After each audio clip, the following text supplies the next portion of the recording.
मुंबई बँकेचे अध्यक्ष आणि विधान परिषदेचे गटनेते माननीय प्रवीणजी दरेकर, त्यांच्याबरोबर उपस्थित असलेले माझे मित्र सहकारी मुंबई बँकेचे संचालक भोसले साहेब, आपलं सर्वांचं या ठिकाणी मनापासून मी स्वागत करतो.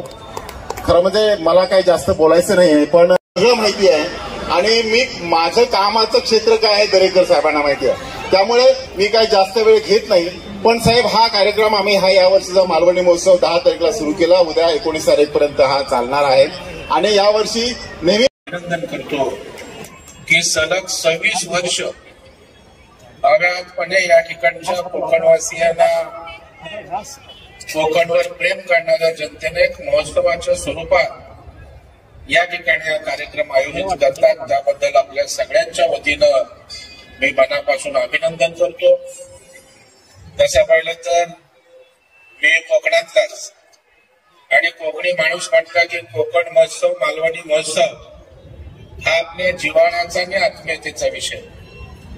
आणि म्हणून सरनाईक साहेब, आता माझ्यासमोर प्रश्न होता एक जिओ कार्यक्रमात जिथे कारण समजी तिथे आपली माती आहे, आपली माणसं आहे, त्या ठिकाणी आपण गेलं पाहिजे या भावनेतनं आपल्या गाववाल्यांना भेटण्यासाठी या ठिकाणी आवर्जून उपस्थित राहिलो. सीताराम राणे आमच्या सहकार क्षेत्रात फार उत्तम काम करतात. हाऊसिंग सेक्टरमध्ये राज्याचं मला पहिल्यांदा मिळालं सीताराम राणे अशा पुस्तकांना स्पॉन्सरशिप देतात. माझ्याकडे भरपूर काही लेखक आहेत, साहित्यिक आहेत, त्यांना उद्यापासून आपल्याकडे पाठवण्याला सुरुवात करतात. कारण साहित्यिकांना स्पॉन्सरची खूप गरज असते. संतोष, बरोबर ना? आता जंगले साहेब जर ओएचडी झाले तर बाकीच्या साहित्यिकांना पण संधी मिळेल सीताराम राणेंच्या स्पॉन्सरशिपची.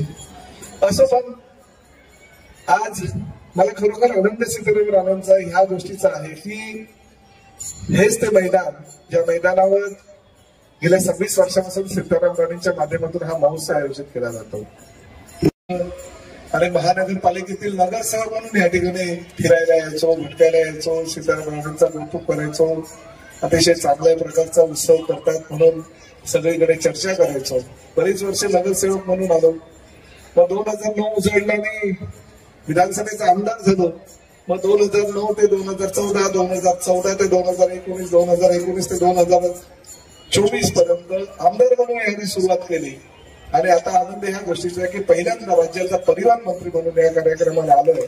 आणि नगरसेवक ते आमदार ते मंत्री ही सगळी कारकिर्द सीताराम राणेंच्या या महोत्सवामध्ये मला यायला भाग्य मिळालं. त्याबद्दल मी मनापासून मला नेहमी आमंत्रित करत असल्याबद्दल राणेंचं कौतुक करतो. मध्यंतरी कार्यक्रमाला राज्याचे लोकप्रिय मुख्यमंत्री श्री देवेंद्रजी फडणवीस आले होते, परंतु त्यांना त्याच दरम्यान 11 वाजता दिल्लीला लँड करायचं होतं. मला ते म्हणाले की अरे प्रथम त्या कार्यक्रमाला मला जायचंय, परंतु ट्रॅफिक एवढी होती. आधीच ते ट्रॅफिकच्या माध्यमातून जवळजवळ 10-15 मिनिटं उशीर आले आणि इकडनं उडून त्यांना बरोबर 11 वाजता लँड करायचं असल्याकारणाने नंतर लँडिंग मिळणार नव्हतं. तर कार्यक्रमाला यायचं असताना ते येऊ शकले नाही म्हणून त्यांनी दिलगिरी सुद्धा त्यावेळेस व्यक्त केली होती. परंतु हा प्रसिद्ध हवा असं वाटणारा हा कार्यक्रम आहे. याला याची प्रत्येकाची आवड असते आणि लोक फक्त हे 10 दिवसाच्या ह्या कार्यक्रमामध्ये 1 दिवसच नाही, काही लोक तर रोजच्या रोज येतात. आनंद वाटतो ह्या गोष्टीला.